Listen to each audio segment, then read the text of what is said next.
Bapa Surgawi, dalam nama Yesus kami berdiri di hadapan Tuhan pada hari ini, meluangkan waktu untuk menyambut kebenaran firman-Mu. Hamba berdoa Tuhan, biar pengurapan Tuhan turun atas pemberitaan firman ini, menolong kami yang mendengar maupun hamba-Mu yang menyampaikan, sehingga nama Tuhan dipermuliakan. Buka mata kami untuk bisa melihat isi hati-Mu. Dan terima kasih Tuhan untuk berkat yang Kau sediakan bagi kami yang menyambut kebenaran firman Tuhan. Dalam nama Yesus hamba berdoa dan mengucap syukur. Haleluya. Amin, amin, amin. Silakan duduk saudara-saudara sekalian. Selamat pagi semuanya. Shalom. Puji Tuhan. Bapak Ibu, kita akan buka firman Tuhan bersama-sama dari Markus pasal yang pertama ayat yang ke-17. Saudara-saudara, silakan Anda buka Alkitab, atau kalau tidak buka Alkitab, buka buku catatan mungkin ya. Jadi bisa sambil menyimak dan belajar.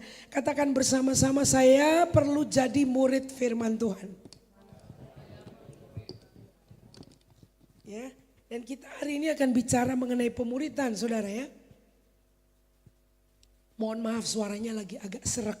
Jadi pelan-pelan sedikit ya, kalau enggak saya cepet-cepet.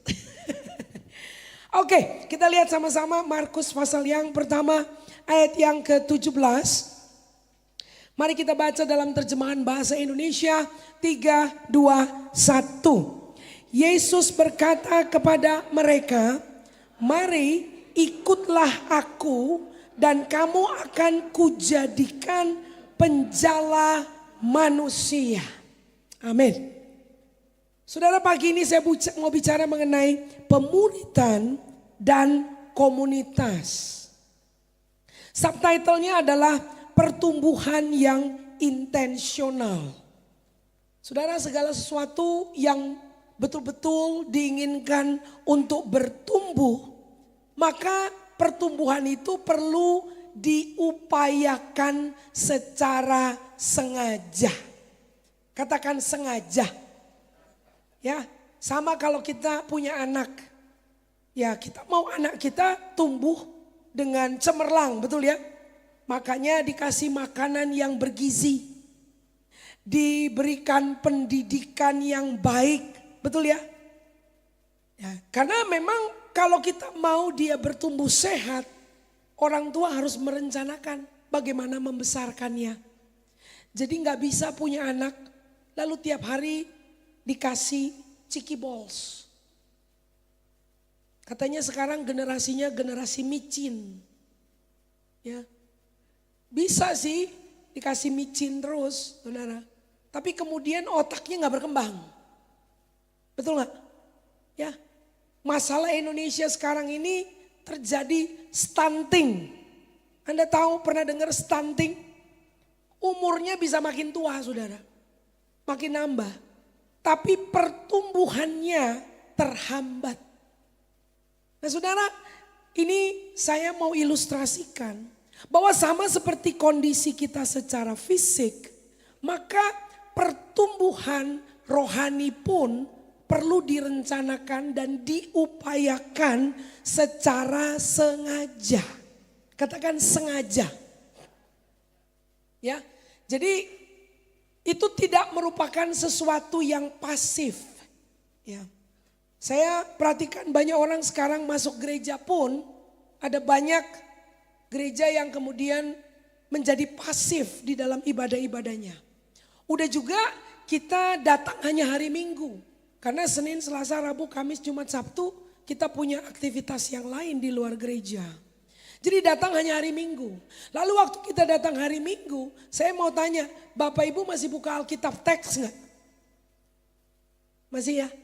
Atau udah pakai handphone aja? Sudah tahu ada keuntungannya kalau pakai buka Alkitab yang teks ini. Di Alkitab saya saudara, kalau teks itu ada catatan-catatan begini saudara, ini tempelan nih. Karena saya masih belajar Alkitab sampai sekarang. Ini udah 32 tahun berjalan ikut Tuhan, sampai hari ini masih jadi murid. Ya, saya belajar teks. Saya kuliah teologi juga, saudara. Jadi belajar teks, bahasa Ibrani, bahasa Yunani, kita belajar hermeneutik, eksegesis. Karena ternyata memang perlu kita mendalami firman Tuhan menjadi murid Alkitab, saudara. Jadi saya mengupayakan sungguh-sungguh supaya ada pertumbuhan yang nyata dalam hidup rohani saya. Saya nggak bisa tuntut orang lain, kamu bikin saya tumbuh dong, nggak bisa. Itu tanggung jawab saya pribadi dalam saya berjalan mengiring Tuhan. Amin saudara-saudara ya. Nah hari ini kita akan soroti topik ini. Bagaimana bisa terjadi pemuritan, bisa terjadi pertumbuhan secara sengaja di dalam hidup kita. Dari ayat tadi, kita lihat ayatnya tadi ya, Markus 1 ayat 17. Bagian bawah itu saya kutip dari versi bahasa Inggris. Saya bacakan ya. Then Jesus said to them, follow me and I will make you to become fishers of men. Tadi bahasa Indonesia bilang, ikutlah aku. Katakan ikut Yesus. Jadi nomor satu, kalau kita mau kekristenannya bertumbuh, maka saudara perlu jaga hati untuk tetap mengikut Yesus. Saudara, ikut Yesus. Katakan follow Jesus. Ya, ada lagunya tuh. Mengikut Yesus keputusanku. Lalu ujungnya apa? Ku tak ingkar, ku tak ingkar. Awalnya masih ingat gak bagaimana saudara bilang oke, saya mau ikut Yesus. Saudara mungkin waktu itu diinsafkan dosanya. Lalu saudara sadar ada pribadi yang sudah tergantung di atas kayu salib. Bercucuran darah untuk melunasi hutang-hutang dosa kita. Kita gak bisa bayar itu. Yesus harus bayar buat kita saudara.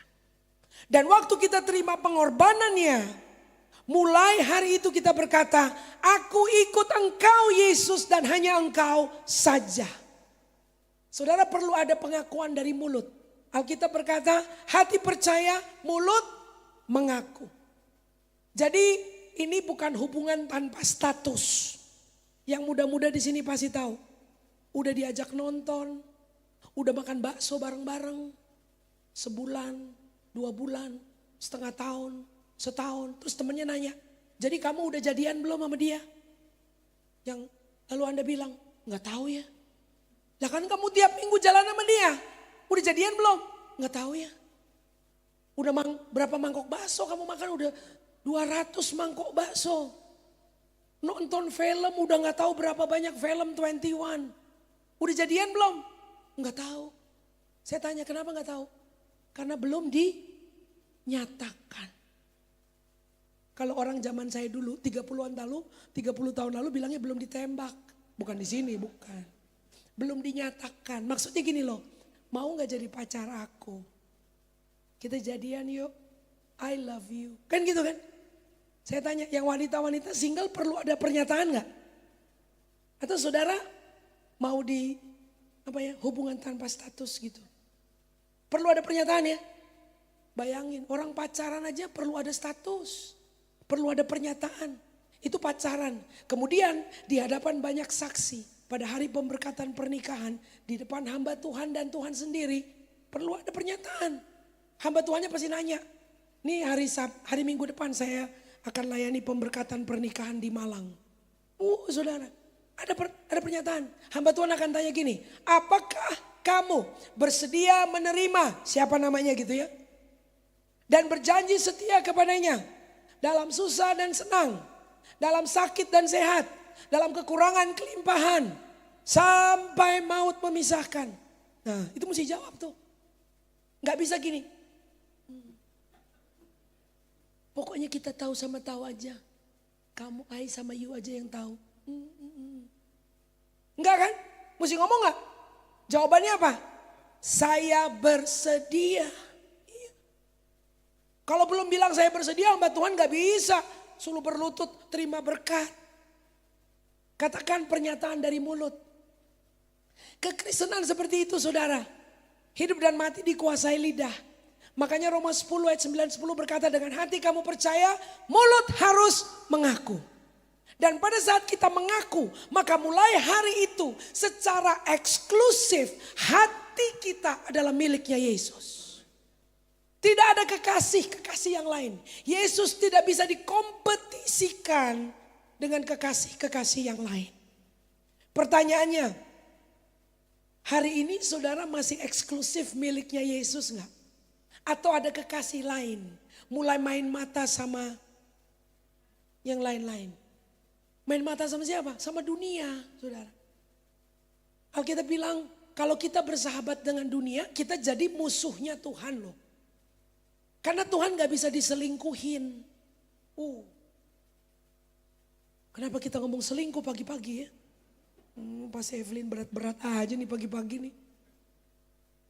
Mengikut Yesus.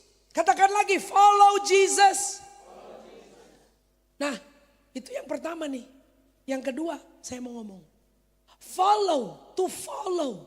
Saudara, kata follow itu zaman sekarang artinya udah jadi encer. Ya. Karena apa? Kita sekarang di sosial media bilang lu followernya berapa orang. Betul gak? Jadi modalnya apa sekarang kalau kita mau follow? Like. Love. Ya betul. Cuma kalau like udah follow itu. Jadi kita pikir secemen itu waktu bilang mau ikut Yesus. Nih saudara, Yesus itu adalah rabi. Dulu dia rabi juga ya. Yang terus terang sama orang. Jadi dia bilang begini. Barang siapa mau mengikut aku. Maka orang itu harus ngapain? Sangkal diri, pikul salib, baru ikut aku. Waduh, ini terus terang saudara. Saya belum lihat kan. Tadi saya datang di depan tidak ada banner di pintu depan. Barang siapa mau datang ibadah di GBI Pondok Gede Plaza. Orang itu sangkal diri, pikul salib. Waduh berat banget ya. Ya. Saudara, sosial media sekarang encer. Kita bisa koleksi hamba Tuhan siapapun. Ya, nonton YouTube. Lihat Instagramnya. Nonton Facebooknya. Lalu kita like. Kita pikir udah jadi pengikut, follower. Zaman Yesus gak begitu. Dia terus terang. Sama semua orang dia berkata, barang siapa mau ikut aku, sangkal dirimu. Pikul salib. Katakan pikul salib. Waduh. Saudara, zaman sekarang, kita abad 21 ini, kalau dengar kata salib, gampang ya, kita bayangkan Yesus di kayu salib, betul ya? Pada zaman itu, waktu Yesus bilang pikul salib, orang-orang Yahudi mendengar kata salib, itu bukan sesuatu yang asing buat mereka. Karena salib atau penyaliban adalah hukuman mati yang diterapkan oleh pemerintah Romawi bagi siapapun pemberontak. Jadi nggak asing. Mereka bisa traveling dari satu kota ke kota lain. Dan dalam perjalanan itu lihat salib di pinggir jalan. Orang mati disalib. Itu adalah capital punishment. Hukuman mati. Ya kalau sekarang orang hukuman matinya apa sih? Tembak kah? Ya, kursi listrik kah? Injection? Apa hukuman matinya? Paling banter mungkin sekarang hukuman seumur hidup. Sudah. Tapi pada zaman itu metode hukuman paling berat bagi pemberontak itu salib. Jadi kebayang gak saudara? Rabi Yesus berkata, barang siapa mau ikut aku, sangkal diri dan pikul. Waduh, ngeri ya saudara. Nah makanya saya mau bilang yang kedua ini. Pada saat dikatakan mari ikutlah aku. Yesus sedang berkata, hitung baik-baik langkahmu. Karena pada saat kita mengikut Yesus, betul ada janji berkat. Katakan berkat. Senang kita semua ini toh. Tetapi di sisi lain ada sisi penderitaan. Itu satu paket saudara. Jadi kalau dari mimbar ini hanya bicara berkat, Ikut Yesus kamu diberkati. Gak punya rumah jadi punya rumah. Dari punya motor kemudian punya mobil. Tokonya satu jadi tokonya dua. Waduh. Saudara sedang tidak dipersiapkan.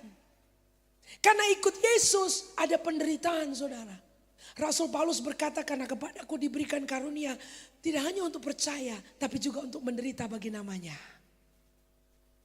Dan banyak orang dalam mengikut Yesus kecewa di tengah jalan karena tiba-tiba ada penderitaan. Kenapa begini nih? Kenapa begini? Aku pikir kang tahu, jien. Hepeng. Kenapa bangkrut?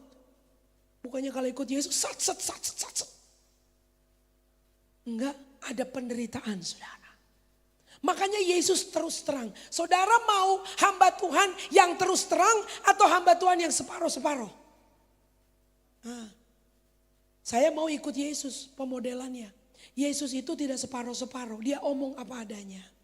Sangkal diri, pikul salib, ikut aku. Kita mau jemaat yang tangguh, yang tahan badai. Yang mengikut Yesus sekalipun. Enak nyanyinya ya. Pak Weliar bikin lagu bagus sekali tuh. Sekalipun apa? Dagingku dan batinku habis lenyap. Right? Enak nyanyi ya kan? Coba saudara mau lenyap-lenyap gitu. Uangmu lenyap, rumah lenyap, mobil lenyap, motor lenyap. Coba. Lalu tiba-tiba gedor pintu gereja. Bu, kenapa kok jahat sekali Tuhan, kok jahat sekali. Begitu kan ngomongnya kan? Tapi kalau nyanyi enak ya. Habis lenyap. Terus drumnya. Peng. Waduh. Kalau lenyap-lenyapan kita masih siap ikut Yesus gak saudara? Katakan to follow. Ya.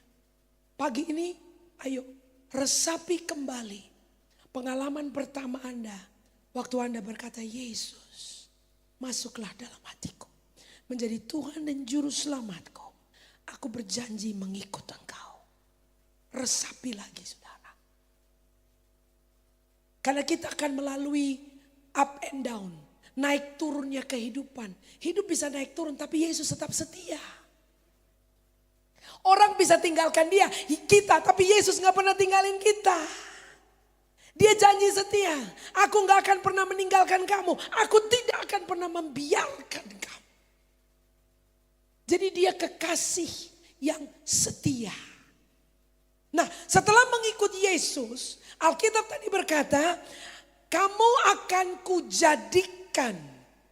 Ya, bahasa Indonesianya kamu akan kujadikan. Saya senang terjemahan bahasa Inggris. Karena bahasa Inggrisnya langsung. Dikatakan follow me and I will make you. Coba mundur ke belakang itu slide. I will make you. Bahasa Indonesia bilang kamu akan kujadikan. Jadi kamunya di depan dulu. Kalau bahasa Inggris kan bagus. I will make you. Jadi lihat kita ikut Yesus. Lalu Yesus kemudian akan menjadikan kita. Saudara, pada saat seseorang berkata ikut Yesus. Yesus akan secara personal menangani Anda. Melatih Anda, membentuk Anda begitu dekat dengan hidupmu. Saudara ada ilustrasi yang berkata, kita ini tanah liat di tangan. Berarti kalau Yesus memuridkan kita, Yesusnya dari jauh atau dari dekat? Tuhan, Engkau tak jauh, bahkan dekat. Begitu dekat karena kita adalah tanah liat di tangannya. Begitu dekatnya dia menggenggam hidup kita, mendidik kita, mendisiplinkan kita. Dikatakan anak yang dikasihi itu dihajar, dididik. Dan Tuhan mendidik kita dari jarak dekat. Kok begitu Pas Revlin? Kok bisa dekat? Di mana dia? Rohnya berdiam di dalam kita. Makanya yang paling kenal hati kita adalah siapa? Tuhan. Tuhan tahu tuh lika-liku hati kita. Karena dia berdiam di dalam kita. Dia tahu. Dan saudara, saya mau bilang, waktu orang datang kepada Yesus, orang itu enggak usah bersih-bersih dulu. Halo. Anda bisa datang kepada Yesus apa adanya, betul? Cuma bilang, ya saya mau ikut Yesus. Masih kotor padahal.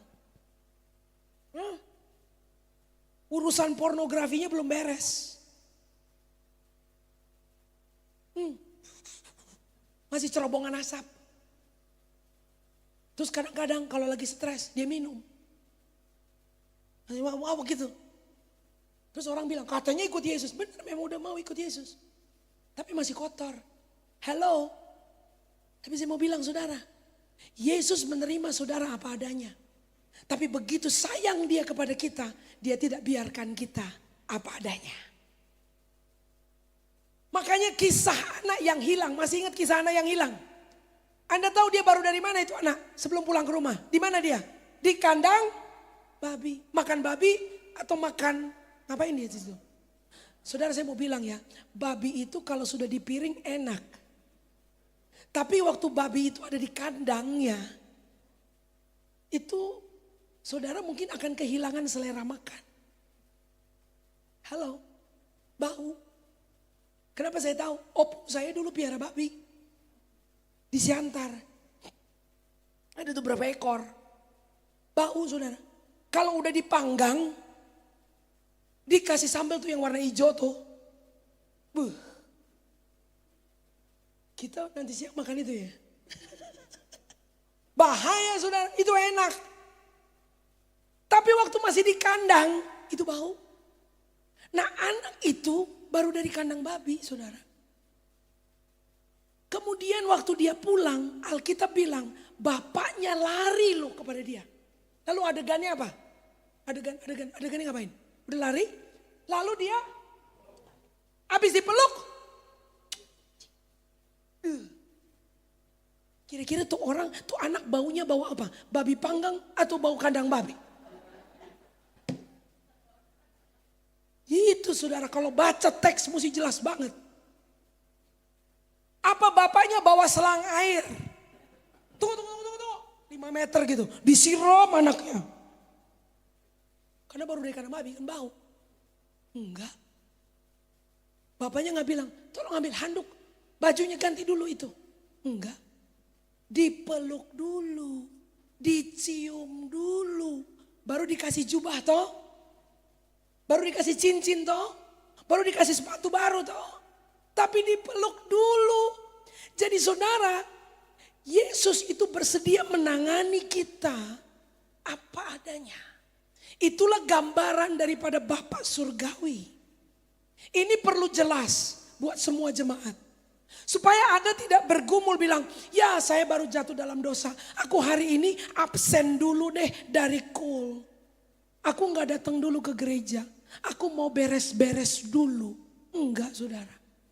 Anda bisa datang apa adanya kepada Tuhan.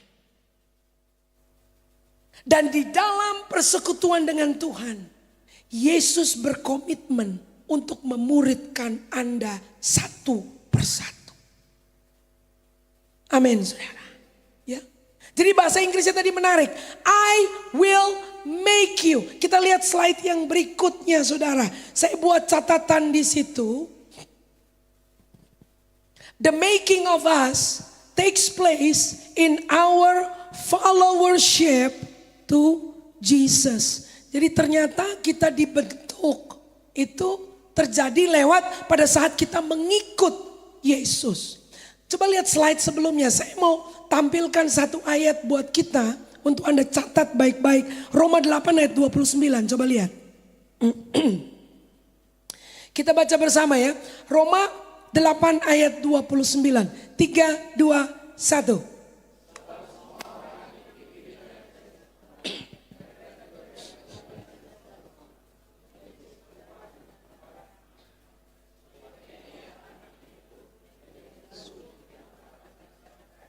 Nah, saya garis bawahi di situ. Serupa dengan gambaran anaknya. Jadi di dalam perjalanan mengiring Yesus hanya satu kurikulumnya. Apa satu kurikulum? Semakin jadi serupa dengan gambaran anaknya. Jadi menjadi semakin serupa Yesus.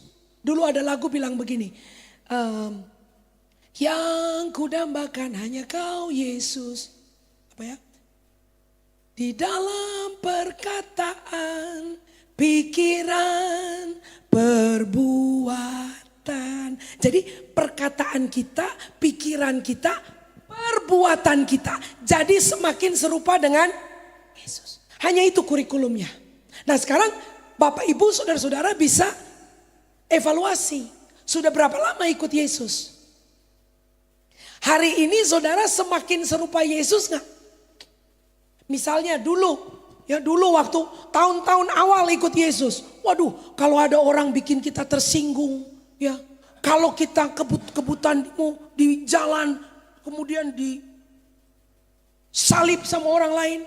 Saudara udah anak Tuhan, udah, tapi masih anak Tuhan, bocil gitu loh. Batita. Anda disalib gitu, Anda buka kaca. Lalu gas kenceng. Lalu begitu di samping bilang, apa lo? Gitu. Ya, itu katakan dulu. Lalu 10 tahun lewat. Sekarang. Waktu disalib gitu. Saudara masih buka kaca dan ngebut gak?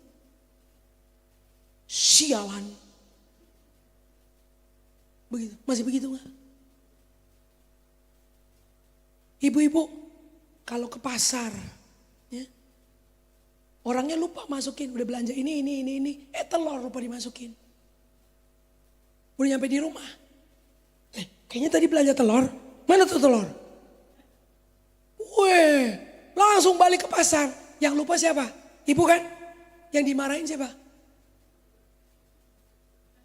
Kamu ya? Gitu. Saudara, kalau masih bocil, Kristen bocil, batita bawah 3 tahun, mungkin begitu. Tapi kalau udah ikut Tuhan 10 tahun, masih suka ngamuk.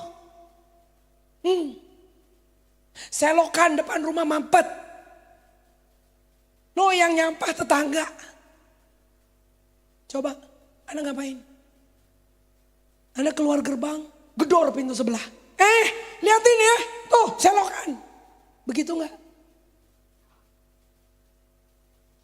Di dalam perkataan, pikiran.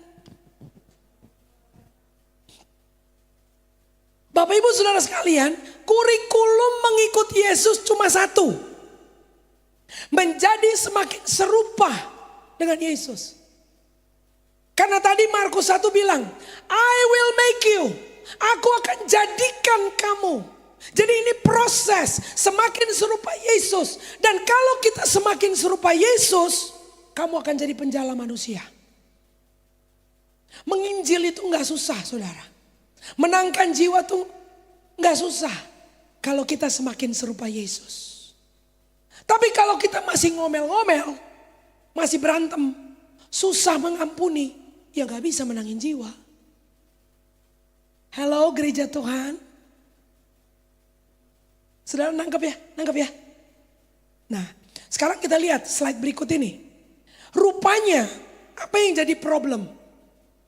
Ada suatu celah besar, ada jurang yang terbuka, yang kita lihat di layar. Lalu slide berikutnya, celah ini adalah jurang antara pengetahuan dan kelakuan. Apa yang kita pikir kita udah tahu. Kita ngomong amin, haleluya gitu ya. Tapi ternyata tidak semudah itu untuk jadi perbuatan. Slide berikutnya. Jadi kalau begitu perlu ada apa? Perlu ada jembatan antara pengetahuan dan kelakuan. Jembatan itu namanya pemuritan. Katakan pemuritan. Nah, dalam pemuritan ini, slide berikutnya akan terjadi apa saudara? Transformasi karakter. Karena pengetahuan kita harusnya mendampaki kelakuan kita. Apa yang kita tahu, Di gedung gereja kayak begini, kita ngomong amin, haleluya. Ya, sekarang kan hamba Tuhan buat slides ya. Ini kayak gini nih, catatan pelajaran. Lalu kan jemaat paling gampang ngapain? Nah, motretnya gampang saudara kan. Terus pulang dari sini habis 2 berkat, bisa praktek gak? Nah, kadang-kadang handphone kita udah penuh sama foto-foto slides khotbah. Coba, saya 1 kali khotbah ini slides gak tahu udah berapa lembar. 1 kebaktian. Minggu depan ada hamba Tuhan lain. Slidesnya berapa halaman, saudara fotoin semuanya. Saudara kalau 1 tahun begitu, handphonemu penuh. Mau foto, mau beli handphone baru, udah hang. Kebanyakan foto. Terus pertanyaannya, itu catatan yang difoto udah jadi perbuatan bukan? Matius pasal 5 berkata, kamu adalah garam, kamu adalah terang. Lalu di penutupan perikop itu dikatakan, orang akan melihat perbuatanmu yang baik dan memuliakan Bapakmu yang di sorga. Jadi orang dunia butuh lihat apa? Perbuatan. Nah ini saudara, orang dunia perlu lihat kelakuan. Bukan foto yang di kita. Orang tanya, kamu tadi gereja? Iya, nih gue udah foto nih catatannya. Gue mau kirim sama kamu. Enggak, tetangga saudara, teman Anda di kantor, orang yang dagang di samping saudara. Mereka perlu lihat kelakuan. Bukan pengetahuan. Bukan foto-foto slides. Katakan kelakuan saya.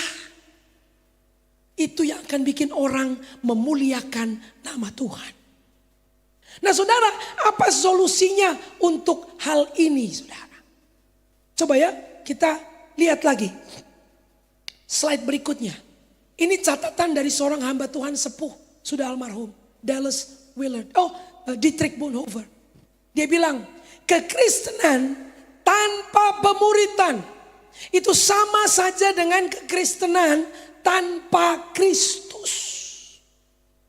Jadi kalau kita bilang saya Kristen tapi tidak bersedia, hello, tidak bersedia untuk tunduk dimuridkan, itu kekristenan kita tanpa Kristus, saudara.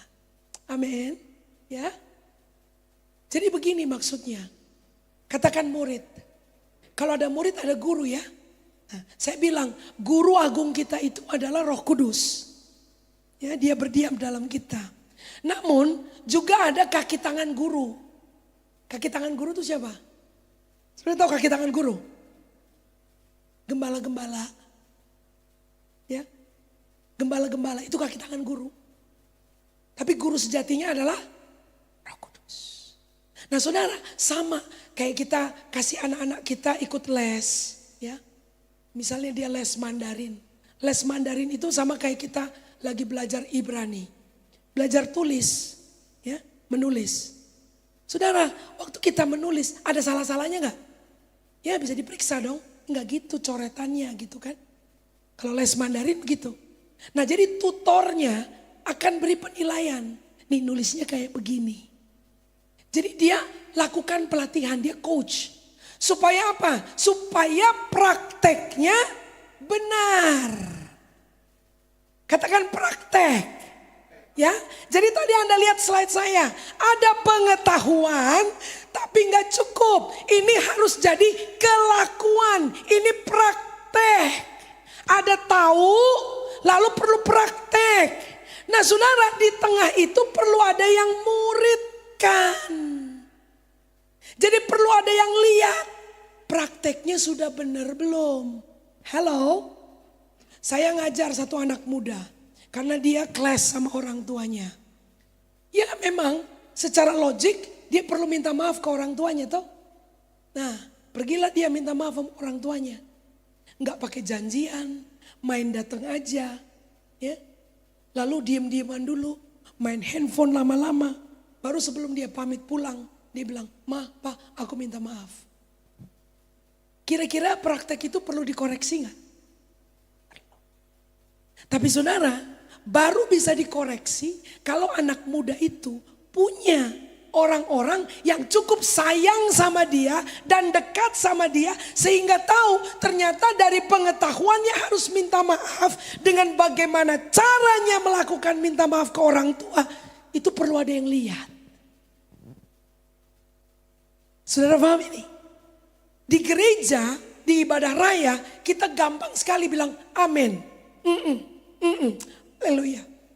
Waktu kita keluar bisa praktek gak?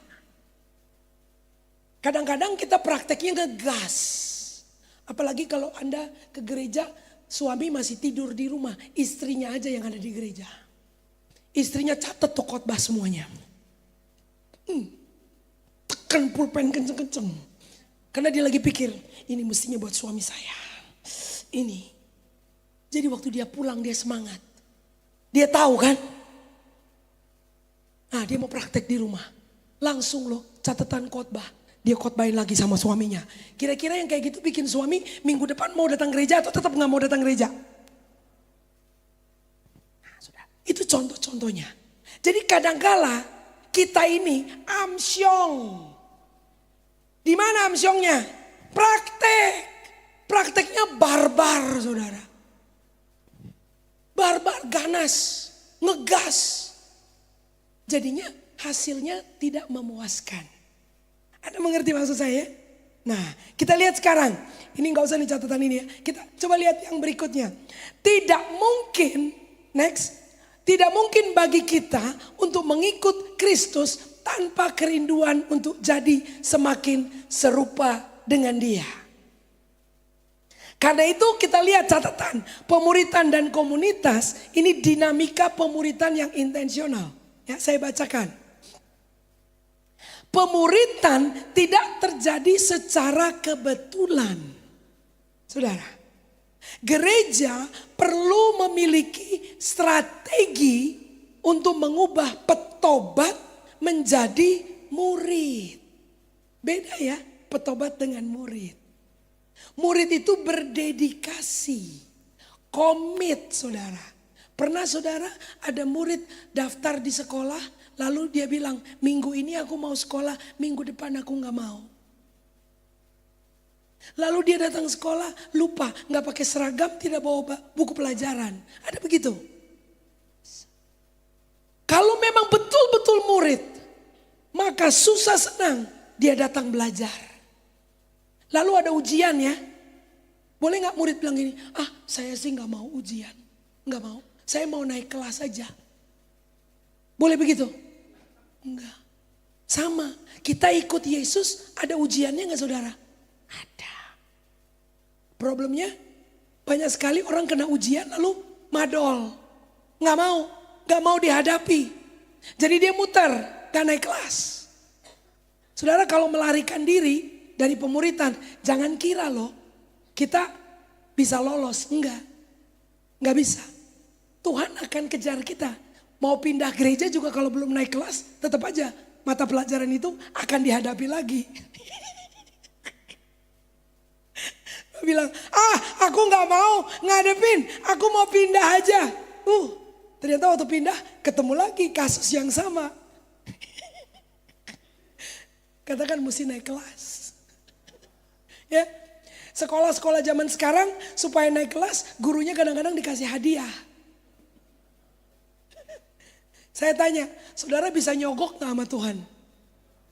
Tuhan, aku naikin kelas deh Tuhan dah. Ya, nih, aku kasih persembahan lebih banyak, aku naik kelas. Bisa gak begitu? Nggak bisa.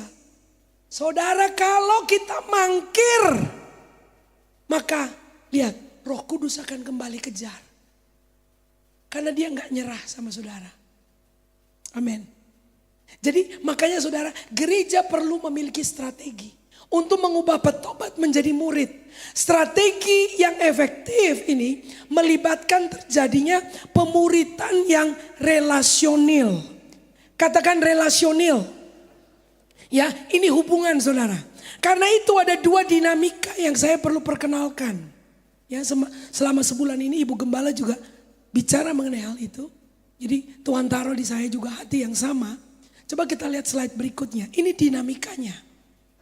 Kalau mau terjadi tadi tuh, ya, antara pengetahuan dan kelakuan, ada jembatan pemuritan, maka di dalam tiap gereja perlu ada dua dinamika ini.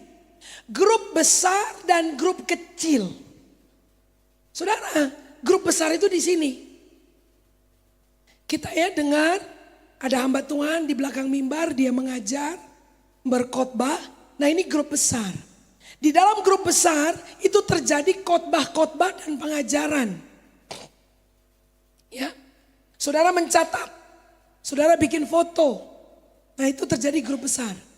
Tapi lihat, dari pengetahuan perlu menjadi praktek, kelakuan. Karena hanya perbuatan baik kita yang bikin orang di luar sana memuliakan Yesus. Dan kalau orang di luar sana memuliakan Yesus, mereka menjadi ikan-ikan yang kita bisa jala. Yang kita bisa bawa ke Tuhan. Nah, karena itu dibutuhkan yang kedua. Apa yang kedua? Grup kecil. Katakan kelompok kecil. Ya, di gereja ini kelompok kecilnya namanya cool. Ya, community of love. Komunitas kasih. Itu cool. Nah, di dalam cool itu terjadi apa? Ada dinamika yang hanya bisa terjadi di cool. Tidak bisa terjadi di kelompok besar. Apa dinamikanya? Ini. Dalam cool terjadi penginjilan dan perawatan. Ya.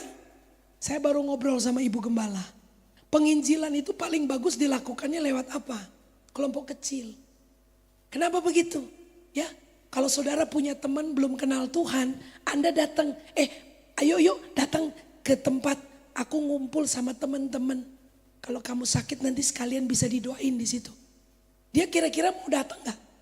Karena itu teman Anda, dia percaya sama Anda tuh. Kalau Anda yang ngajak dia mau datang kan? Lalu kemudian Anda perkenalkan dia sama teman-teman yang ada di cool. Kira-kira terjalin nggak itu relasi? Nah saudara, kalau di tempat besar begini, Anda pakai brosur, mungkin punya uang banyak ya, bisa bikin billboard. Oh, acara Natal. Ayo orang-orang pada datang, kita kasih makan. Itu investasinya besar tuh. Saya tanya, orang kalau Natal itu banyak sekali gereja penuh. Kenapa? Dapat hadiah, ya, kupon-kupon kan segala. Bisa dapat sepeda, dapat rice cooker. Bisa penuh gerejanya. Saya tanya, kalau Januari masih penuh lagi nggak? Jadi orang di luar juga udah tahu. Kalau mau cari makan gratis, tinggal lihat aja tuh. Di Instagram juga banyak. Gereja-gereja punya Natal pasti ada makan. Minimal dikasih box. Tapi saya tanya, orang kalau main datang aja, tidak punya kenalan siapapun di situ, kira-kira dia akan mau datang lagi nggak? Kemungkinannya kecil. Karena nggak ada relasi saudara, nggak ada hubungan. Tapi kalau saudara datang bawa dia ke cool, itu kawan-kawan saudara, tetanggamu, teman di kantor, itu kan memang kawanmu. Lalu Anda bikin jembatan, perkenalkan kawan kantor Anda sama teman gereja yang ada di cool. Katakan jembatan. Ini lebih mungkin gak terjadi? Iya. Hari ini datang di cool, minggu depan bisa datang lagi. Kenapa? Udah ada kenalannya di situ, sudah ada kawannya. Jadi lebih gampang kita menjala manusia kalau kita ada hubungan. Paham ya sekarang? Katakan penginjilan terjadi di cool. Ya. Demikian pula perawatan. Karena orang-orang yang kita udah bawa, kita bisa doakan. Kita bisa ajak dia baca Alkitab sama-sama. Itu tadi katanya ada renungan namanya hebat. Anda bisa share. Lalu tanya, udah dibaca belum? Kamu dapat apa dari situ? Enak gak dirawat? Ya. Jadi ada teman diskusi. Kamu ngerti gak tadi tuh renungannya? Amin saudara. Penginjilan perawatan. Lalu ada apa lagi? Pastoral care. Ini apa nih pastoral care? Diperdulikan. Anda dikunjungi rumahnya. Waduh bocor rumahnya, roboh tuh di bagian belakang. Ngomong sama orang di cool. Rumah aku roboh di dapurnya. Teman-teman di Coolnya datang. Cepat nggak penanganannya? Cepat. Aduh, masuk rumah sakit loh dia loh. Langsung kontak teman-teman di Cool. Orang pertama yang akan kunjungi kamu di rumah sakit siapa? Kawan-kawan dari Cool. Banjir rumahnya. Siapa yang akan tolong pertama-tama? Orang dari Cool. Jadi saya mau bilang, kalau saudara ada di dalam grup kecil, maka Anda akan mendapat perhatian penggembalaan lebih cepat. Itulah nikmatnya bergereja, saudara. Ya, karena sudah ada hubungan. Kalau begini nih, duduk nih, rame-rame. Lalu kalau saudara sakit, siapa yang besuk? Siapa yang mau datang? Kalau rubuh, dapur di belakang, siapa yang mau datang? Nggak ada, karena tidak dikenal. Saudara mengerti sekarang? Ini manfaatnya ada di kelompok kecil. Lalu yang terakhirnya luar biasa, pengembangan kepemimpinan. Itu terjadi di komunitas kecil. Saudara, kenapa? Di grup kecil kita tahu, waduh ternyata dia sudah bisa mulai berdoa. Dia ternyata kalau nyanyi, kan ada menyanyi ya, menyanyi di dalam kelompok kecil itu cool. Suaranya nggak fals loh. Pitch, itu pitchnya bagus. Ya. Waduh, berarti bisa dikembangkan dia. Lihat saudara, karunia-karunia Anda bisa dikembangkan. Karena ada perhatian dari cool, kelompok kecil. Nanti bisa melayani jemaat di sini, saudara. Amin. Saudara, banyak kali orang itu hanya mau merayakan kalau karunianya udah jadi, udah bagus. Tapi kan susah nyari yang langsung bagus toh. Waktu di Cool kita lihat potensi. Oh bisa main gitar loh ternyata.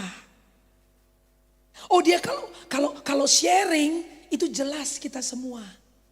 Jadi kita bisa latih dia untuk membagikan firman Tuhan.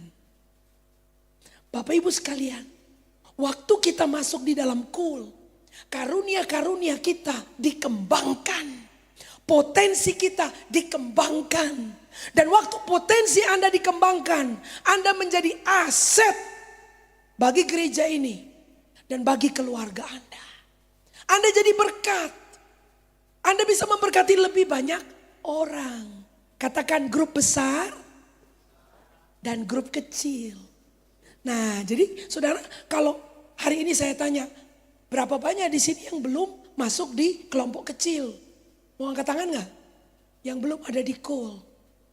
Nah, ya nanti jangan langsung pulang.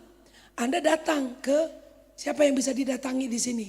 Ya, sekretariat. Nah, ini yang angkat tangan. Saudara bilang, nanti ke mereka itu tadi Bu Evelyn bilang katanya bisa ya masuk di grup kecil, ya. Saya mau tuh bisa ada penginjilan, perawatan, pastoral care. Saya mau dikembangkan talenta saya, karunia saya. Saya mau dong, saya bisa ikut yang di mana gitu. Jangan pulang. Karena saudara rugi, katakan rugi. Ya, kita mau dapat satu paket penuh.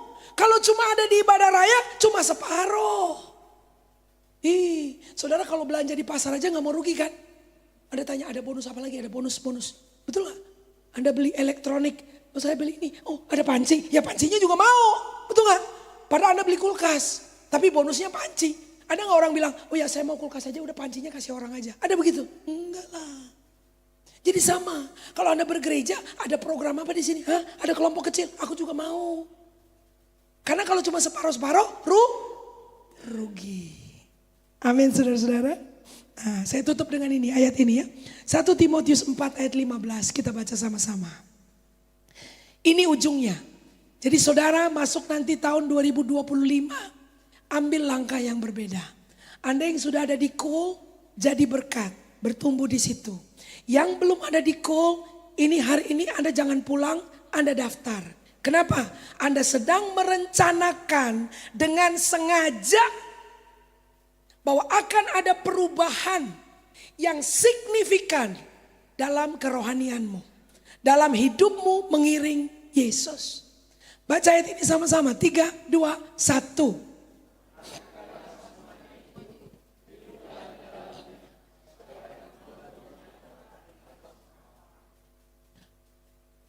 Notice these things. Devote yourself to them so that all may see your progress. Saudara, bahasa Indonesia bilang supaya kemajuanmu nyata. Bahasa Inggris bilang supaya semua orang bisa melihat kemajuanmu. Saudara, kita mau dalam kekristenan kita ada real progress. Kemajuan yang nyata. Jadi kita nggak jadi orang Kristen yang cebol, stunting, saudara. Dari dulu sampai sekarang sulit mengampuni, mendendam, gondok sama orang, emosian, saudara. Kita nggak mau begitu. Kita mau semakin hari semakin serupa Kristus, makin tahun makin ada kemajuan. Kalau begitu, saudara, lihat tadi celah itu harus kita jembatani.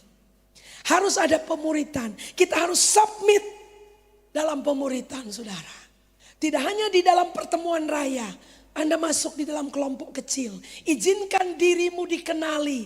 Izinkan dirimu terbuka untuk diketahui oleh orang-orang dalam kelompok kecil.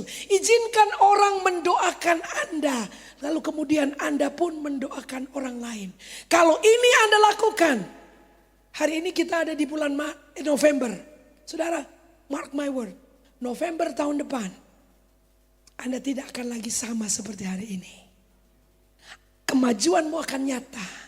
Dan Anda akan dipakai Tuhan untuk memberkati lebih banyak orang. Amin, saudara. Kita satu dalam doa ya. Bapa Surgawi, hamba mengucap syukur buat firman yang boleh dibagikan pada hari ini. Tuhan, dalam kesederhanaan dan keterbatasan suara, hamba menyampaikan isi hati Tuhan dan berdoa agar di jemaat ini ada pertumbuhan, ada kemajuan yang nyata. Sehingga masing-masing orang yang telah mengambil keputusan mengikut Yesus bisa melihat hidup mereka berbuah, memberkati lebih banyak orang. Bapa, biar berkat-Mu turun dan biar firman ini terus Kau kerjakan dalam hati setiap orang. Terpujilah nama-Mu ya Tuhan. Dalam nama Tuhan Yesus, hamba mengucap syukur dan berdoa. Haleluya. Amin.